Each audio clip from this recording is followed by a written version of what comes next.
झुलसते रोम रोमा कुलाते हैं। ऐसी गर्मी कभी न देखी, सोच सोच घबराते हैं। कूलर, पंखा, एसी, फ्रिज सब फेल हुआ सा लगता है। दिन तो जलते बीत रहे हैं, रात भी अब तपता है। तपती धरती, अंबर तपता, सूखी नदियां, सूखे खेत, कण कण पानी मांग रहा है। पशु पक्षी सब हैं बेचैन। कभी पारा जाए 44, कभी 45 छूता है। घर के भीतर जीना मुश्किल, बाहर लू लपेटता है। गर्मी में छुट्टी की मस्ती, नानी घर पे खूब मटर गश्ती। आम, लीची, अंगूर, बर्फ के गोलों की वो गर्मी, पता नहीं कब बदल गई ये अंगारों के गोलों में। साए में अलर्ट के सिमटे, ऑरेंज, रेड और येलो के। सूरज अग्नि उगल रहा है, सारा दोष क्या उसका है। पेड़ की छाया आज भी शीतल, बस मिलती नहीं, दुख इसका है। नमस्कार, न्यूज 18 स्पेशल देख रहे हैं आप। आपके साथ मैं हूं शिप्रा झा और आज न्यूज 18 स्पेशल में बात करेंगे गर्मी के प्रकोप की। बिहार में गर्मी का प्रकोप कम होने का नाम ही नहीं ले रहा है। झुलसा देने वाली गर्मी और सांसों को मुश्किल में डालने वाली लू ने लोगों का जीना मुहाल कर दिया है। सूरज का प्रचंड तेज लगातार अपना कहर ढा रहा है। धरती तप रही है, अंबर तप रहा है। लू के गर्म थपेड़े जान पर भारी पड़ रहे हैं। राज्य के विभिन्न अस्पतालों में लू लगने से मरीजों की संख्या लगातार बढ़ रही है और दुखद यह भी है कि इसके साथ ही मौत का आंकड़ा भी बढ़ता जा रहा है। अरवल, गोपालगंज और नवादा में लू जानलेवा हुआ तो पटना के पीएमसीएच में भी मरीजों की लाइन लगी हुई है।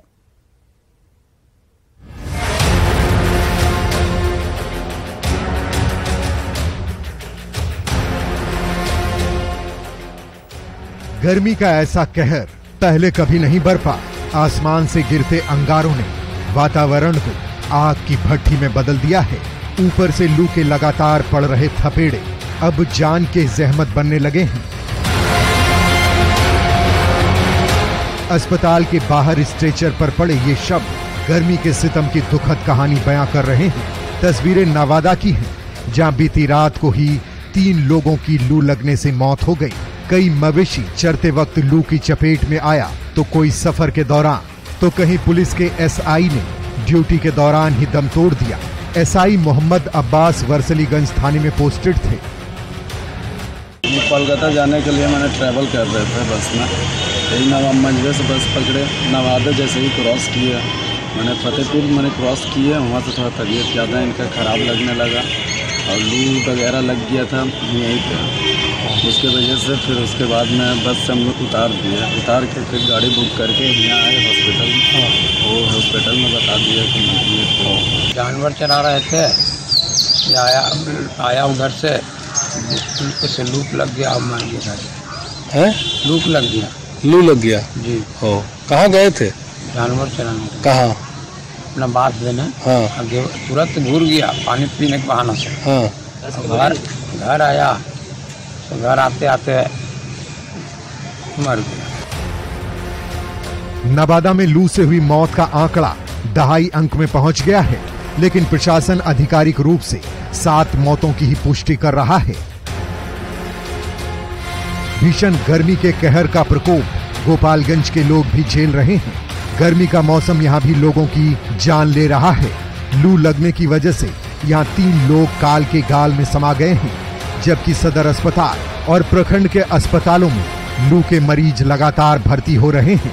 गोपालगंज में मौसम अब जानलेवा बन चुका है। आज लू की चपेट में आने से 3 लोगों की मौत हो गई है और अभी कई ऐसे पेशेंट हैं जिन्हें इमरजेंसी वार्ड में भर्ती कराया गया है। ये इमरजेंसी वार्ड है जहां पर इस वक्त तमाम तरह के जो मरीज हैं वो यहां पर भर्ती हैं। ज़्यादातर मरीज ऐसे हैं जो लू के चपेट में आकर बीमार हुए हैं, हीटवेव हो या फिर डायरिया हो, इस तरह के तमाम पेशेंट हैं और जो यहाँ पर भर्ती हैं। जिन मरीजों की मौत लू लगने से हुई है वो हथुआ नगर पंचायत के रहने वाले हैं। डॉक्टर्स की माने तो इस वक्त अस्पताल में पेट की बीमारी और वोमिटिंग के मरीज ज्यादा आ रहे हैं। इस भीषण गर्मी की वजह से पेट की समस्याएं बड़ी चिंता का कारण बन सकती हैं। ऐसे में डॉक्टर्स कुछ हिदायतें भी देते हैं जिस पर अमल करना जरूरी है। इस समय ज़्यादातर पेट की बीमारियों से ज़्यादा आ रहे हैं, वोमिटिंग या लूज मोशन। तो इसके लिए ज़रूरी है कि जब बहुत ज़रूरी हो तभी घर से बाहर निकले लोग और ज़्यादा से ज़्यादा तरल पदार्थ का सेवन करें। अरवल में भी भीषण गर्मी का कहर अपने चरम पर है। जिले में लू लगने की वजह से अब तक 11 लोग अपनी जान गंवा चुके हैं। आज सुबह ही नगर थाना क्षेत्र के रेड लाइट एरिया के पास एक युवक की मौत लू लगने से हो गई। अरवल में तापमान 42 डिग्री के ऊपर पहुंचा हुआ है और इस जानलेवा गर्मी की चपेट में ज्यादातर बुजुर्ग आ रहे हैं। ओल्ड एज वाला मरीज ही ज्यादा आ रहे हैं और खास करके जिनका बीपी या शुगर की बीमारी पहले से है और जिनका वो कंट्रोल नहीं है कहीं ना कहीं, तो उनमें वो ज़्यादा खतरा पैदा हो रहा है। कौन सा लक्षण क्या लग रहा है सर? बुखार ज़्यादा आना, मतलब हाई फीवर रहना, ये इनका लक्षण है, मुख्य लक्षण। नवादा, अरवल और गोपालगंज ही नहीं, प्रदेश के विभिन्न जिलों में गर्मी लोगों की सेहत पर प्रतिकूल प्रभाव डाल रहा है। झुलसा देने वाली गर्मी और जानलेवा लू ने पटना वासियों को भी अस्पताल की कतार में खड़ा कर दिया है। यकीन नहीं होता तो पीएमसीएच की ये हैरान कर देने वाली कतार देखिए। पीएमसीएच के कैंपस का नजारा देखिए, किस कदर यहाँ लंबी लंबी जो कतारें हैं मरीजों की वो नजर आ रही है। कई ऐसी बीमारी जो गर्मी की वजह से इनके घर में दस्तक दी है, उन बीमारियों का इलाज कराने ये तमाम जो लोग हैं पीएमसीएच पहुंचे हैं। चिलचिलाती गर्मी और लू के कारण लोगों की तबीयत लगातार खराब हो रही है। पीएमसीएच की ओपीडी के सामने कतार में खड़े इन मरीजों की अपनी अपनी समस्याएं हैं। गर्मी की वजह से किसी का दिमाग डिस्टर्ब हो गया है तो कोई स्किन प्रॉब्लम को दिखाने के लिए लाइन में खड़ा है। नहीं, मेरी नहीं है, मेरे बहन के हस्बैंड को लेकर हम आए हुए हैं। उनका जहाँ ज्यादा गर्मी पड़ता है वो दिमाग से जैसे तैसे बोलने लगते हैं। जब रात में होता है थोड़ा शांत होते हैं, मौसम जैसे ठीक होता है वैसे वैसे वो ठीक होते हैं, और नहीं तो फिर गर्मी जैसे ही पड़ता है दिमाग इधर उधर हो जाता है। क्या प्रॉब्लम क्या है? गर्मी बढ़ने के कारण मेरे स्किन पे रैशेज होते हैं, इचिंग होती है, वही सब गर्मी के कारण। जी, तो अभी वही स्किन दिखाने आए? जी। तो कहाँ से आई? हम तो पालीगंज से हैं। भीषण गर्मी अपने साथ बीमारियों का अंबार भी लाती है। पेट और स्किन की समस्याएं तो गर्मी में मुख्य रूप से सामने आती हैं, लेकिन अंबर से बरसती आग, धूप और जानलेवा लू ने इस बार की स्थिति बेहद गंभीर बना दी है। ऐसे में बारिश की कामना के साथ जरूरी ये भी है कि आप अपना पूरा ख्याल रखें। न्यूज़ 18 के लिए पटना से विनीता मिश्रा के साथ नवादा से अनिल विशाल, गोपालगंज से गोविंद कुमार और अरवल से अनुरुद्ध कुमार की रिपोर्ट।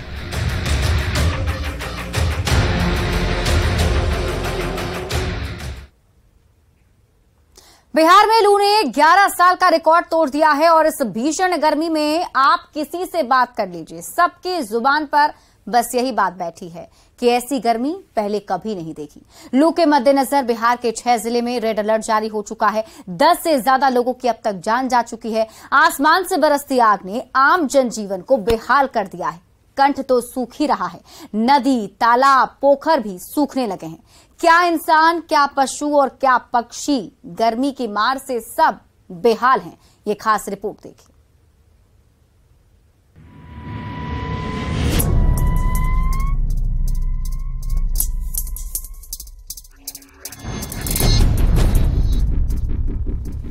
बिहार इन दिनों भीषण गर्मी की चपेट में है। धरती का कण कण तप रहा है। सूरज की प्रचंड किरणें कहर बनकर आसमान से उतर रही हैं। पछुआ हवाओं की प्रकृति कौन नहीं जानता, उसके सितम से तो सब वाकिफ है। पर इस बार पछुआ प्राण पर वार कर रहा है। 10 से ज्यादा लोग लू की चपेट में आकर अपनी जान गंवा चुके हैं। लू के गर्म थपेड़े शरीर पर ऐसे पड़ रहे हैं जैसे आग की भट्टी से निकली हवा छू रही हो। दिन तो दिन, रात को भी चलने वाली गर्म हवा ने इस बार 11 साल का रिकॉर्ड तोड़ दिया है। गर्मी का पारा 45 डिग्री को भी लांघ रहा है। शनिवार को शेखपुरा जिला इसका गवाह बना, जबकि पटना में भी पारा 45 डिग्री को छू रहा था और राहत की उम्मीद आज भी नहीं है। बिहार के लोग पिछले कुछ दिनों से पड़ रही भीषण गर्मी और चल रही लू से बेहद परेशान हैं। आज भी राजधानी पटना में सुबह से ही लोगों को तीखी धूप का सामना करना पड़ रहा है। मौसम विज्ञान केंद्र पटना की माने तो सोमवार की देर शाम से अधिकतम तापमान में हल्की गिरावट हो सकती है। वहीं अगले 24 घंटे के अंदर बांका, जमुई, जहानाबाद, खगड़िया, राजधानी पटना, लखीसराय, नालंदा, नवादा, समस्तीपुर और शेखपुरा में लू चलने की पूरी संभावना है। रविवार को भी आज यानी भीषण गर्मी और लू से लोगों को राहत मिलने की उम्मीद कम ही है। बिहार के 26 जिलों में लू को लेकर अलर्ट जारी हुआ है। 7 जिले रेड, 10 जिलों में ऑरेंज और 9 जिले येलो अलर्ट के साए में हैं। बक्सर, भोजपुर, अरवल, औरंगाबाद, गया, रोहतास और कैमूर में रेड अलर्ट है। यहाँ लोगों को ज्यादा सावधान रहने की जरूरत है। सावधानी उन जिलावासियों को भी रखनी होगी जो ऑरेंज और येलो अलर्ट के दायरे में हैं। लेकिन वो सावधानियां हैं क्या जो लू से बचने में कारगर साबित होंगी? पहले उस पर ही नजर डाल लेते हैं, क्योंकि सबसे जरूरी अभी वही है। लू से कैसे बचें? तेज धूप में बाहर निकलने से बचें। निकलें तो सेहत को लेकर सतर्क रहें। शरीर में पानी की कमी नहीं होने दें। पानी की कमी से लू का खतरा बढ़ता है। नींबू पानी या इलेक्ट्रॉल पीकर निकलें। ठंडा दूध और नारियल पानी पिएं। शरीर पूरी तरह ढक कर बाहर निकलें। शरीर को भी खुला ना रखें, ढक कर रखें। पानी की बोतल साथ लेकर चलें। भूखे पेट धूप में कभी ना जाएं। प्रशासन ये अपील कर रहा है कि बहुत जरूरी ना हो तो घर से बाहर ना निकलें, पर जिनका काम बाहर निकले बगैर नहीं चल सकता वो लू से बचने के सभी उपाय जरूर अपनाएं। एक उपाय ये भी है, गरीब का प्राकृतिक उपाय, पानी को ठंडा रखने का नेचुरल जुगाड़। नालंदा में बिजली का तार तानने वाला ये मजदूर प्रशासन की सारी हिदायतों को आत्मसात करने की कुवत नहीं रखता। मजदूर है, मजबूर है, पेट के लिए पश्चिम बंगाल से नालंदा आया है। यही इसका नेचुरल फ्रिज है। ये बताइए, ये क्या लेके आ रहे थे? पानी। हाँ, कहाँ से? वही मंदिर से। अच्छा। वही बिजली का काम कर रहा है ना सर, वो पीना है, खाना है, उससे नहीं पानी मिलता है। तो कहाँ से काम करने के लिए कहाँ से आए हैं? बंगाल से। बंगाल से। हाँ। आसमान से बरसती आग ने नालंदा के लोगों का कंठ ही नहीं सुखाया। यहाँ की 10 छोटी बड़ी नदियाँ भी पूरी तरह से सूख चुकी हैं। पंचाने नदी के तल में पड़ी ये बड़ी बड़ी दरारें नदी के मृत हो जाने की गवाही दे रही हैं। प्रशासन ने करोड़ों रुपए खर्च करके पंचाने नदी में झील का निर्माण करवाया था ताकि सालों भर यहाँ पानी रह सके, पर अब यहाँ पानी नहीं, विलुप्त हो चुकी एक नदी और अस्तित्व खो चुकी झील है। झील बना था कि सालों पानी इसमें रहने के लिए, सालों की अब देखिए 2-3 महीना से तो सूख पड़ा है पूरा पानी। और जो स्थिति है नदी के आप लोग देखिए रहे हैं सर। तो क्या लग रहा है, पूरे दरार है नदी में, जब हम जहाँ पानी रहना चाहिए था वहाँ दरार है। तो अब तो सरकार का रख रखाव है, सरकार बताई कि झील बन रहा है, इसमें पानी रहेगा सालों, और इसमें 2-2.5 साल से तो इसमें खाली बरसात में पानी रहता है। पंचाने नदी ही नहीं, इस भीषण गर्मी ने नालंदा की गोइठवा, मुहाने, लोकायन, जिरायन और भूतही समेत करीब 10 नदियों को सुखा दिया है। पईन, तालाब और पोखर भी सूखने की कगार पर है। पानी का जल स्तर 60 से 70 फीट तक नीचे चला गया है। एक तो गर्मी, ऊपर से पानी की किल्लत के कारण लोग छटपटा गए हैं। प्रार्थनाएं इंद्रदेव की ओर समर्पित हो रही हैं। लोग बारिश की कामना कर रहे हैं। मॉनसून कब तक दस्तक देगा इसकी बाट जोह रहे हैं। मौसम विज्ञान केंद्र की माने तो सोमवार की देर शाम से अधिकतम तापमान में हल्की गिरावट दर्ज की जा सकती है, पर अभी कोई राहत नहीं। ऐसे में सुरक्षित, सजग और सतर्क रहने के सिवा फिलहाल कोई चारा नहीं। न्यूज़ 18 के लिए पटना से संजय कुमार के साथ नालंदा से अभिषेक कुमार की रिपोर्ट।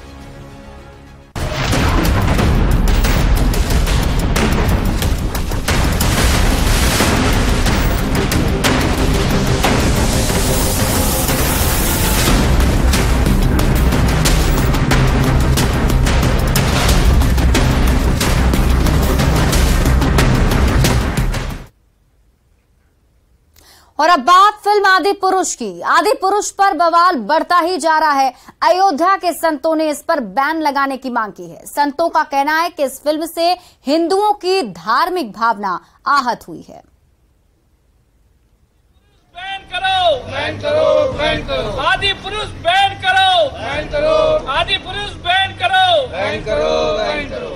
फिल्म आदि पुरुष पर घमासान जारी है। एक तरफ फिल्म सिनेमा घरों में चल रही है तो दूसरी तरफ हिंदू संगठनों के साथ साथ अयोध्या के संत फिल्म के विरोध में उतर गए हैं। संतों की मांग है कि फिल्म पर बैन लगे, वरना देश भर में सिनेमा घरों में प्रदर्शन करेंगे। अयोध्या के संत बेहद नाराज हैं। संतों को फिल्म के डायलॉग और पात्रों को पहनाए गए कपड़ों को लेकर सख्त आपत्ति है। संतों का कहना है कि पात्रों का चित्रण इस्लाम की तर्ज पर किया गया है। चाहे राम हो, सीता हो, हनुमान हो या फिर रावण, हर पात्र को गलत तरीके से दिखाया गया है, जिससे हिंदुओं की भावनाओं को ठेस पहुंचाई जा रही है। सोने की लंका के काला नहीं दिखाया है, बल्कि उसके जितने भी पात्र हैं वह भी गलत हैं। और जिनको माता सीता को, चाहे भगवान राम को, चाहे रावण को, चाहे अन्य जितने भी हनुमान जी हैं, जिनके पात्र जिनको दिखाया है वह सबके सब विकृत हैं, सबके सब दूषित रूप में दिखाया गया है, जो बहुत ही निंदनीय है। और ऐसे को किस प्रकार से यह सेंसर बोर्ड ने इसको दे देता है और प्रसारण होने लगता है, इस पर तुरंत प्रतिबंध लगाना चाहिए, नहीं तो इसका प्रभाव जो है समाज में पड़ेगा। समाज के दिखाने और उसको शिक्षा ग्रहण करने के लिए ये फिल्में बनती हैं। वहीं लखनऊ में हिंदू संगठनों ने फिल्म के खिलाफ प्रदर्शन किया और थाने में फिल्म के खिलाफ शिकायत की। वहीं अयोध्या के संतों ने यहां तक कह दिया कि अगर फिल्म पर बैन नहीं लगा तो देश भर के सिनेमाघरों में प्रदर्शन किया जाएगा। ये बहुत ही दुखद और निंदनीय कृत्य है। जिस किसी को भी जो कुछ समझ में आता है वो हिंदू धर्म को और हिंदुस्तान को खाला जी का घर समझ करके जो नहीं सो बना दे रहा है, जो नहीं सो दिखा दे रहा है, जो नहीं सो वस्त्रों को पहना दे रहा है, जो नहीं सो संवाद के रूप में बुलवा दे रहा है।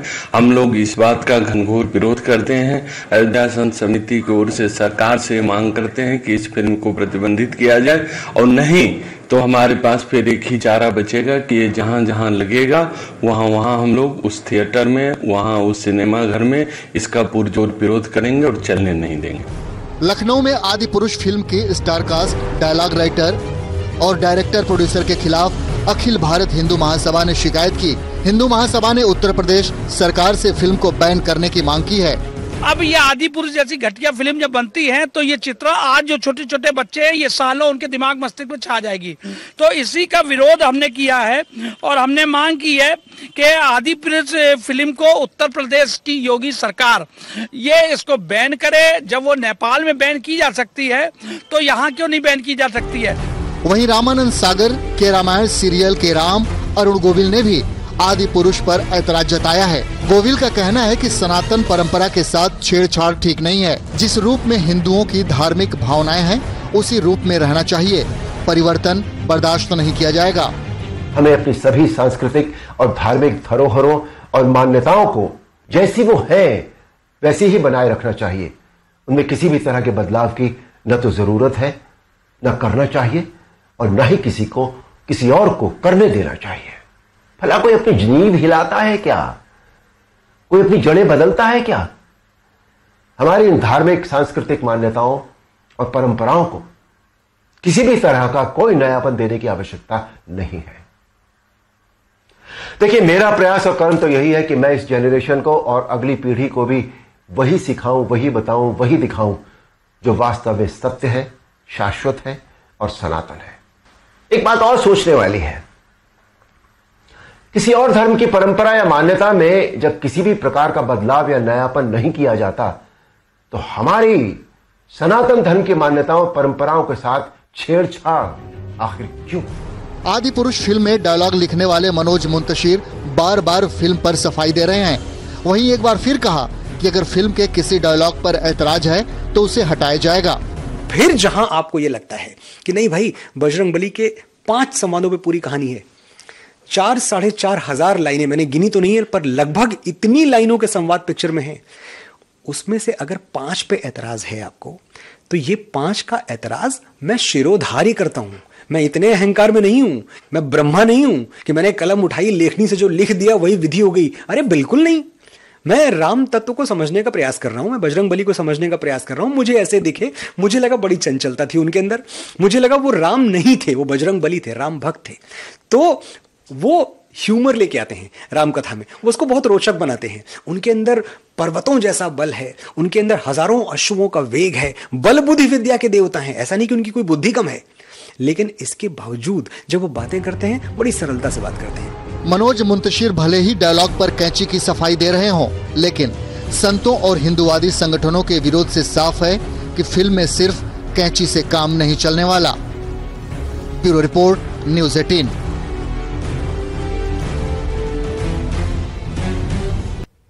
और फिलहाल इस बुलेटिन में अभी के लिए बस इतना ही।